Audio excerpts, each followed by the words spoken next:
उन सभी का जवाब दिया गया और हर तरीके से कोऑपरेट किया गया। कितने घंटे तक पूछताछ चली सर आपसे? देख लीजिए, सुबह 11:30 बजे से लेकर 5 साढ़े सर आमने सामने नहीं सीएम साहब के साथ कन्फ्रंटेशन नहीं कराया गया।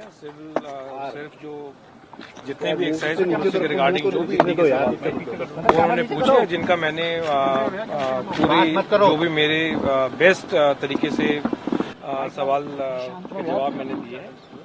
कैलाश जी, जो जीओएम के जो मिनिस्टर्स का ग्रुप था, आरोप लगे कि जो लिकर पॉलिसी बनी, जो ग्रुप ऑफ मिनिस्टर्स उसका आप हिस्सा थे और विजय नायर आपके आवास पर रह रहा था, उसको लेके देखिए, मैंने ये बार बार ये कहा है कि वो आवास बिल्कुल मेरे नाम पे अलॉटेड है, लेकिन मैं आज भी और पहले भी अपने ही जो मेरा प्राइवेट रेजिडेंस है वसंत कुंज जी, मैं वहाँ पे रह रहा हूँ क्योंकि मेरे जो बच्चे हैं वो क्योंकि मेरा जो घर वसंत कुंज में है वो डीपीएस के बिल्कुल सामने है और मेरी वाइफ ने और बच्चों ने वहाँ से शिफ्ट करने के लिए मना कर दिया था।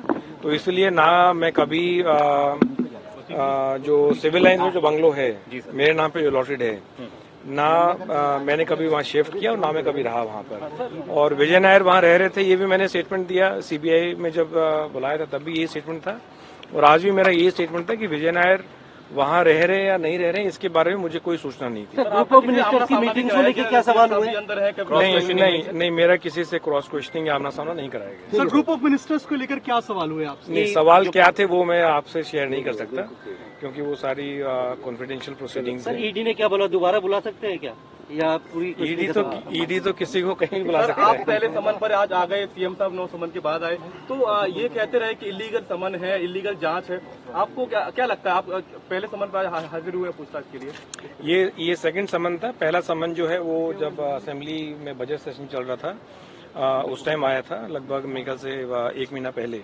तो मैंने यही कह के समय मांगा था कि चूंकि अभी असेंबली प्रोसीडिंग चल रही है और बजट का सेशन चल रहा है, इसलिए एज ए मिनिस्टर क्योंकि काफी सारी चीजें होती हैं जो एक मिनिस्टर को जवाब देने पड़ते हैं असेंबली प्रोसीडिंग में, तो वो कह के मैंने समय मांगा था। और जब ये सहयोग करते रहेंगे सर, आगे लगाना नहीं, बिल्कुल करते रहेंगे, इसमें कोई सर, आपको लगता है कि अरविंद केजरीवाल जो को भी पहले समन पे ही आ जाना चाहिए था, इतना नॉन समन को इलीगल नहीं बताकर? इसके बारे में मैं कुछ नहीं कहना चाहूंगा। सर, एक और चीज है, आप सीनियर नेता है, आतिशी भी सीनियर नेता है, पूरा मामला गोवा के इलेक्शन को लेकर के ईडी बता रही है कि गोवा के इलेक्शन में फंडिंग हुई।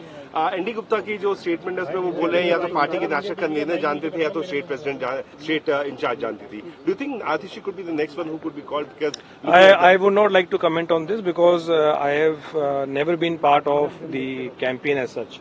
और गोवा में के बारे में मुझे कुछ आइडिया नहीं है और इसके मतलब मेरी नॉलेज में नहीं है कोई भी चीज की गोवा में कौन स्टेट इंचार्ज था या कौन प्रभारी था या क्या वहाँ एक्टिविटी चल रही थी। तो इसके बारे में चूंकि मेरे संज्ञान में नहीं है कोई चीज और मेरी नॉलेज में नहीं है, तो मेरे लिए कहना कुछ उचित नहीं है। I was part of the GM, इसमें तो कोई डाउट नहीं है। तो probably because I was part of the GM, इसीलिए सर साउथ कॉपी से 100 करोड़ रुपए की जो बात हो रही है उससे जुड़ा कोई सवाल आपसे किया गया कि साउथ कॉपी से 100 करोड़ रुपए क्या सवाल किए गए मैं आपसे ये शेयर नहीं कर